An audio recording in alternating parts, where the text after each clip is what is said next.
As children, we are taught the golden rule: treat others the way you would like to be treated.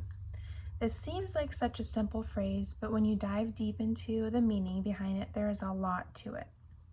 I feel that we often associate this phrase with individuals of the same age.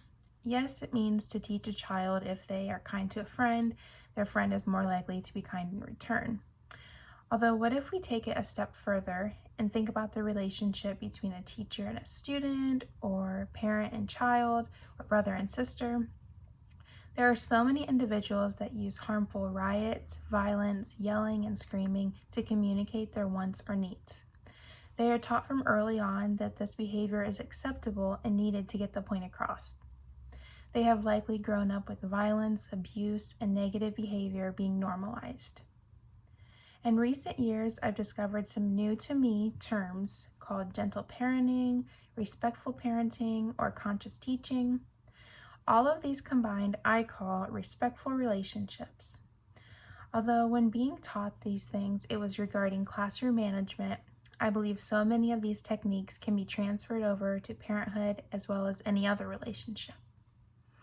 An article from Good to Know states, gentle parenting is parenting style that promotes a relationship with your children based on willingness and choices rather than demands and rules made by a parent. It teaches children to do what is good by using positivity and patience rather than fear or punishment. One day I was driving down the road and saw a police car speed past me. His lights weren't on, and he did not seem to be going to a specific place, just speeding because he could. It frustrated me. Why did he expect me to follow the law when he didn't need to? Later that day, I'm walking past a park and see a mother spank her child and say, "No hitting." This took me aback. She was hitting her child while simultaneously explaining that hitting is not okay. The mother was subconsciously teaching that child that I can hit, but you can't. Or even, hitting is not okay unless it's to teach a lesson. What if instead the mother explained we use gentle touches and showed her with her hand like this? She is then showing her child it is not okay for me to hit or for you to hit.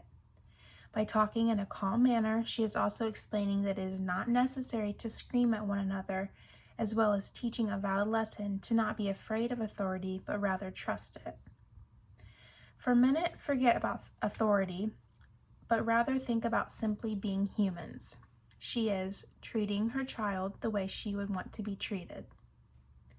Some parents want to make it known to their children that I am in charge, and if you do not do as I say, you will be punished. By using mental or physical punishment, children are often taught to fear their parents or those in charge. They are also taught that when they are adults, they can treat people that way and hurt others. Even while using gentle parenting, it is possible to set boundaries and expectations while being a lot more respectful. When people hear the term gentle parenting, they often think submissive parenting or being walked all over. This is simply not the case. I heavily urge everyone, not even just parents or teachers, to look into what gentle parenting entails and how the message behind it can affect all relationships positively. Here's an example of how to use expectations alongside conscious teaching regarding two adults. Emily shows up late to work every day. After weeks of showing up late, her boss pulls her into her office and says, "I've noticed you've been late quite often lately. Is something going on that I can help with?" This is instilling trust and open communication with one another. The boss later explains, showing up on time to work is very helpful and a key part of a smooth business. We really appreciate what you bring to our company, but we need to know that we can rely on you to show up on time. This boss is gently yet firmly explaining the importance of Emily coming to work on time while also explaining their appreciation for her hard work. Gentle parenting, conscious teaching, and respectful relationships are not simply throwing the authoritative role out the door. Conscious teaching refers to taking a minute to understand what the most beneficial response would be and how it affects long term. While learning the concepts and techniques, it is important to recognize that it is a learning process for both sides, and it will not always be perfect. In the situation that you are a teacher, parent, sibling, friend, and you lose your cool, apologizing is another learning lesson. Sometimes as humans we get mad and do things out of impulse. We always have the opportunity to explain that we shouldn't have acted a certain way or done something. One of my friends has twin boys, around 10 years old. She is a firm believer in conscious teaching and respectful relationships. It is and always has been a rule in their household that there is no throwing balls. The twins disregarded this rule one day, as children do, and were throwing the ball. It hit their chandelier and almost landed on their sister. My friend, out of impulse, lost her cool and screamed at them.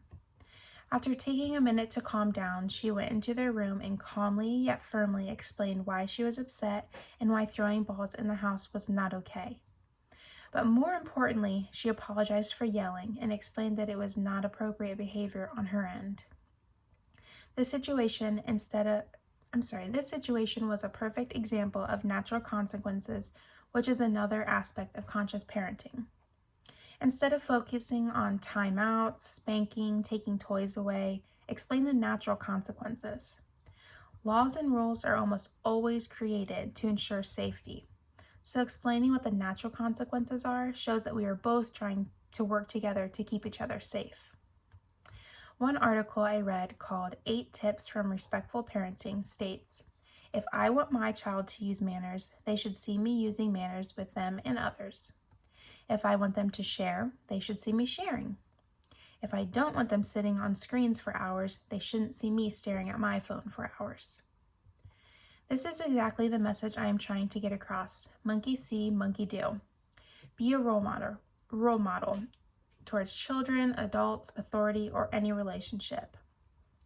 What can you do now? First, do research. Understand what respectful relationships mean and the many benefits that come from replacing punishment, fear, screaming, and other negative behaviors.